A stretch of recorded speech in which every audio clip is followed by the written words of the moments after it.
नमस्कार, दिन भर की हाइलाइट्स को लेकर हाजिर है सुजस आवाज राजस्थान। सुजस पॉडकास्ट में मेधा से आप सुन रहे हैं प्रदेश के मुख्य समाचार। एक नजर आज की हेडलाइंस पर। मुख्यमंत्री भजनलाल शर्मा ने दी जयपुर के 297वें स्थापना दिवस पर हार्दिक बधाई और शुभकामनाएं। कहा, गौरवशाली इतिहास समेटे जयपुर के स्मारकों की ख्याति दुनिया भर में मशहूर। मुख्यमंत्री ने प्रधानमंत्री नरेंद्र मोदी को नाइजीरिया द्वारा सम्मानित किए जाने पर दी हार्दिक बधाई और शुभकामनाएं। कहा, ये सम्मान नए भारत के वैश्विक पटल पर बढ़ती प्रतिष्ठा का प्रतिबिंब। और हाड़ौती के सतरंगी पर्यटन पर्व 3 दिवसीय बूंदी महोत्सव का आज हुआ शुभारंभ। राजस्थानी संस्कृति की मनमोहक झलकियां बन रही आकर्षण का केंद्र। और अब सुनिए खबरें विस्तार से। राजस्थान की राजधानी जयपुर आज अपना 297वां स्थापना दिवस मना रहा है। मुख्यमंत्री भजनलाल शर्मा ने जयपुर के स्थापना दिवस पर हार्दिक बधाई और शुभकामनाएं दी हैं। महाराजा सवाई जय सिंह द्वितीय ने सन 1727 में इसकी स्थापना की थी। गौरवशाली इतिहास समेटे जयपुर के स्मारकों की ख्याति दुनिया भर के हर कोने में है। गुलाबी रंग, चौड़ी सड़कें, भव्य महल सिर्फ इमारतें नहीं है, बल्कि ये शहर अपने संस्कारों, कला, संस्कृति को समेटे हुए है। आज पूरा गुलाबी शहर अलग अलग कार्यक्रमों के जरिए जयपुर के स्थापना दिवस के जश्न को मनाता नजर आया। जयपुर के आराध्य देव गोविंद देव जी मंदिर में गीत, संगीत, नृत्य से जयपुर की सालगिरह मनाई गई। वहीं मोती डूंगरी गणेश मंदिर में भी गज पूजा कर जयपुर का स्थापना दिवस का जश्न मनाया गया। इसी क्रम में राज्यपाल श्री हरिभाऊ किशनराव बागड़े ने भी विश्व के सबसे सुनियोजित रूप से बसाए गए जयपुर शहर के स्थापना दिवस की हार्दिक बधाई और शुभकामनाएं दी हैं। राज्यपाल ने कहा कि जयपुर विश्व भर में भारतीय वास्तु संस्कृति का अनुपम उदाहरण है। उन्होंने कहा कि नगर नियोजन के पुरोधा विद्याधर भट्टाचार्य ने विश्व विरासत में सम्मिलित जयपुर जैसा सुव्यवस्थित और आधुनिक नगर बसाया था। राज्यपाल ने स्थापना दिवस पर शहर की वास्तु संस्कृति और सौंदर्य के साथ स्वच्छता के लिए सभी की भागीदारी का आह्वान किया। बढ़ते हैं आगे। मुख्यमंत्री भजनलाल शर्मा ने प्रधानमंत्री नरेंद्र मोदी को नाइजीरिया द्वारा great commander of the order of the niger सम्मान से सम्मानित किए जाने पर हार्दिक बधाई और शुभकामनाएं दी हैं। मुख्यमंत्री ने कहा कि ये उल्लेखनीय सम्मान प्रधानमंत्री के कुशल नेतृत्व में नए भारत के वैश्विक पटल पर बढ़ती प्रतिष्ठा, शक्ति और विश्वसनीयता को प्रतिबिंबित करता है।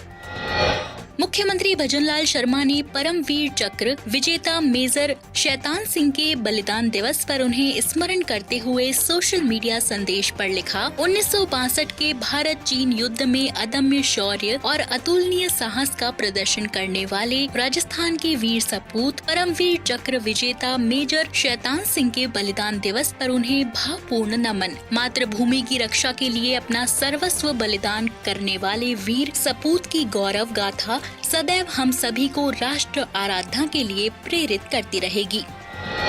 उप मुख्यमंत्री दिया कुमारी ने कल राष्ट्रीय आयुर्वेद युवा सम्मेलन में शिरकत की। राष्ट्रीय आयुर्वेद संस्थान और विश्व आयुर्वेद परिषद के संयुक्त तत्वाधान में युवाओं को आयुर्वेद के माध्यम से सशक्त बनाने के उद्देश्य से आयोजित संयोजनम 2024 में उप मुख्यमंत्री ने उपस्थित युवा शक्ति का उत्साहवर्धन किया। दिया कुमारी ने कहा कि विकसित भारत के निर्माण में हमारे देश के युवाओं की भूमिका अत्यंत महत्वपूर्ण है। यह हमारे लिए गर्व की बात है कि प्रधानमंत्री नरेंद्र मोदी स्वदेशी चिकित्सा पद्धति के पक्षधर हैं और उन्होंने वैश्विक स्तर पर आयुर्वेद और योग को बढ़ाया है। आयुष मंत्रालय द्वारा विस्तृत स्तर पर भारतीय चिकित्सा पद्धति को बढ़ाया जा रहा है और सुविधाएं दी जा रही हैं। हमारे माननीय प्रधानमंत्री जी ने आयुष मंत्रालय का गठन भी किया और उसके बाद आपने देखा होगा बहुत सारी योजनाएं, स्कीम्स ऐसी उन्होंने शुरू की जिससे कि लोग इजीली आयुर्वेद के बारे में जाने भी, उसका लाभ भी उठा सकें। कोविड में भी हमने देखा आयुर्वेद अपनाने से, आयुर्वेद की दवाइयाँ लेने से इम्यूनिटी बढ़ी है बहुत सारे लोगों की। और अब क्या है, यूथ थोड़ा सा एलोपैथी से थोड़ा सा हट रही है, दूर हो रही है, और आयुर्वेद, नेचुरल मेडिसिन, नेचुरल जितने भी ट्रीटमेंट्स हैं, योग है, उसको ज़्यादा, उसकी तरफ ज़्यादा रुझान बढ़ा है यूथ का। एक बहुत अच्छी पहल है और इस तरह के हम लोग आयोजन भी करें। और मैंने तो ये भी कहा कि यहाँ राजस्थान में भी एक आयुर्वेद का बड़ा सेंटर इस्टेब्लिश हो, जिससे कि पर्यटक भी आएँ और जितने भी हमारे पूरे देश भर में विदेशों से भी लोग आके आयुर्वेद के बारे में जानकारी लें, रिसर्च करें, और एक सेंटर भी बने जहाँ उसका लाभ भी उठा सकें। संसदीय कार्य, विधि और विधिक मंत्री जोगाराम पटेल ने आज जोधपुर के सालावास उप जिला अस्पताल का औचक निरीक्षण कर व्यवस्थाओं का जायजा लिया। इस दौरान general OPD, labour room, operation theatre complex, injection और ड्रेसिंग कक्ष, ईसीजी कक्ष, एनसीडी क्लिनिक, पुरुष वार्ड, महिला वार्ड, डायलिसिस यूनिट, शिशु रोग वार्ड, जनाना वार्ड, एक्सरे और सोनोग्राफी कक्ष, टीकाकरण कक्ष, पंजीकरण, रजिस्ट्रेशन और दवाओं के स्टॉक का अवलोकन और व्यवस्थाओं की जानकारी ली। संसदीय कार्य मंत्री ने अभियान चलाकर अस्पताल परिसर और सभी वार्ड में सफाई व्यवस्था सुनिश्चित करने के निर्देश दिए। उन्होंने सभी कार्मिकों को निर्देश दिए कि अस्पताल में समय पर उपस्थित रहकर मरीजों को बेहतर स्वास्थ्य सुविधाएं मुहैया कराएं। श्री पटेल ने मुख्य चिकित्सा एवं स्वास्थ्य अधिकारी को क्षेत्र के चिकित्सा संस्थानों में अधिक से अधिक औचक निरीक्षण करने के लिए निर्देशित किया। उन्होंने रजिस्ट्रेशन काउंटर, इलेक्ट्रिसिटी मरम्मत कार्य, आवश्यक सामग्री और पेयजल सहित अन्य व्यवस्थाएं सुनिश्चित करने को भी कहा। साथ ही डायलिसिस विंग के शीघ्र सुचारू रूप से संचालित करने के निर्देश दिए। श्री पटेल ने कहा कि मरीजों को किसी भी प्रकार की परेशानी न हो, चिकित्सक इसका विशेष ख्याल रखें। उन्होंने अस्पताल के वार्डों के अवलोकन के दौरान मरीजों और उनके परिजनों से भी बातचीत कर राज्य सरकार द्वारा मिल रही निःशुल्क दवा, निःशुल्क जांच सहित अन्य सुविधाओं का फीडबैक लिया। राजस्थान विधानसभा अध्यक्ष वासुदेव देवनानी रविवार को जापान पहुंचे। श्री देवनानी ने जापान के टोक्यो में दिन की शुरुआत मंदिर में दर्शन और पूजा अर्चना करके की। एस्कॉन मंदिर में आयोजित भजन कार्यक्रम हरे रामा हरे कृष्णा में श्री देवनानी शामिल हुए। श्री देवनानी के सम्मान में टोक्यो में हिंदू स्वयं सेवक संघ ने स्नेह मिलन का आयोजन किया। श्री देवनानी ने युवाओं का आह्वान किया कि भविष्य की चुनौतियों से मुकाबला करने के लिए स्वयं को तैयार करना होगा। उन्होंने कहा कि युवा पीढ़ी को विश्व बंधुत्व की भावना के अनुरूप मानवता, सहिष्णुता, धैर्य जैसे गुणों का जीवन में समावेश करना होगा। श्री देवनानी ऑस्ट्रेलिया में आयोजित राष्ट्रमंडल संसदीय संघ के 67वें सम्मेलन में राजस्थान का प्रतिनिधित्व कर रहे हैं। श्री देवनानी ऑस्ट्रेलिया में सम्मेलन में भाग लेने के बाद राष्ट्रमंडल संसदीय संघ के पोस्ट कॉन्फ्रेंस स्टडी टूर के तहत इंडोनेशिया, सिंगापुर के बाद जापान की यात्रा पर हैं। इस अध्ययन यात्रा के दौरान श्री देवनानी इन देशों में भारत के राजदूतों से मुलाकात करने के साथ विधायी निकायों का अवलोकन भी कर रहे हैं। संसदीय प्रतिनिधियों से लोकतांत्रिक मूल्यों के सुदृढ़ीकरण से संबंधित विभिन्न विषयों पर विचार विमर्श कर रहे हैं। श्री देवनानी राष्ट्रमंडल संसदीय संघ की भारत क्षेत्र की कार्यकारी समिति के सदस्य भी हैं। श्री देवनानी विभिन्न देशों के विधान मंडलों के प्रतिनिधि मंडलों को राजस्थान विधानसभा में किए गए नवाचारों की जानकारी दे रहे हैं। राजस्थान विधानसभा अध्यक्ष श्री देवनानी इस विदेश यात्रा के दौरान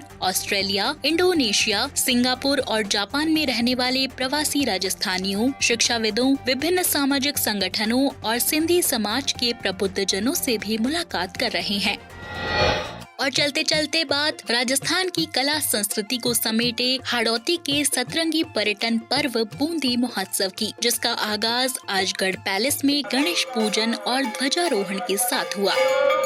महोत्सव के दौरान आयोजित विविध सांस्कृतिक और मनोरंजक कार्यक्रम आमजन, देशी विदेशी सैलानियों के लिए आकर्षण का केंद्र रहे। बूंदी महोत्सव के तहत आज से 20 नवंबर तक लोक संस्कृति के रंग जिले भर में बिखरेंगे। इस दौरान जिले भर में विविध रंगारंग मनोहारी कार्यक्रम आयोजित होंगे। महोत्सव के कार्यक्रमों की श्रृंखला में आज सबसे पहले गढ़ पैलेस से भव्य शोभा यात्रा निकाली गई। महोत्सव में लोक कलाकार पारंपरिक वेशभूषा में विभिन्न धर्म, संप्रदाय, महिला, पुरुष, ऊंट, घोड़े शामिल रहे, जो सभी के मुख्य आकर्षण का केंद्र रहे। इसी प्रकार रस्साकशी, मूठ, साफा बांधना, पनिहारी दौड़ प्रतियोगिताओं का भी आयोजन किया गया। बूंदी महोत्सव के तहत जिले के उपखंड मुख्यालयों सहित अन्य स्थानों पर उत्सवी रंग देखने को मिलेंगे। इसके तहत आज इंद्रगढ़ और तालेड़ा में, 19 को लाखेरी और नैनवा में, वहीं 20 को हिंडौली और केशवराय पाटन में प्रस्तुतियां दी जाएंगी। तो आज के सुजिस पॉडकास्ट में इतना ही। मेधा को दीजिए इजाजत, कल फिर होगी आपसे मुलाकात। तब तक के लिए नमस्कार।